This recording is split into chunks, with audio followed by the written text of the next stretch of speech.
حضرت عثمان ابن حنیف کہتے ہیں میں نبی پاک کے پاس بیٹھا تھا تو ایک نابینا صحابی آئے، عرض کرنے لگے یا رسول اللہ صلی اللہ علیہ وسلم میں نابینا ہوں، میرے لیے دعا کریں، اللہ مجھے آنکھیں عطا فرمائے، دعا کریں۔ اب حضور نے پتہ کیا کہا؟ نبی پاک نے فرمایا دو باتیں ہیں، یا تو صبر کر لے یا میں دعا کر دیتا ہوں۔ صبر کرے گا تو اللہ جنت دے گا، یا تو صبر کر لے یا میں۔ صحابی بڑے پیارے تھے، کہنے لگے یا رسول اللہ جنت تو اللہ اپنے فضل سے دے گا ہی، میں نے نہیں صبر کرنا، مجھے آنکھیں چاہیے، اور پھر یہاں آ کے صبر کروں، این خزانے کے پاس جا کے صبر کروں؟ حضور میں نہیں صبر کرتا، آپ دعا کریں۔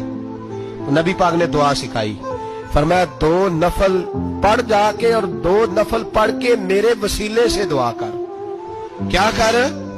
اللہ سے کہہ کہ اے اللہ میں تیرے پاس تیرے رسول کا وسیلہ لے کے آیا ہوں، اور پھر کہنا یا محمد انی توجہت علیک، کہنا ہے محمد صلی اللہ علیہ وسلم میں آپ کے وسیلے سے اللہ کی بارگاہ میں حاضر ہوں، اور پھر اللہ سے کہنا کہ اے اللہ تو اپنے نبی کی سفارش میرے حق میں قبول فرما، کہا جا میرے وسیلے سے جا کے دعا کر۔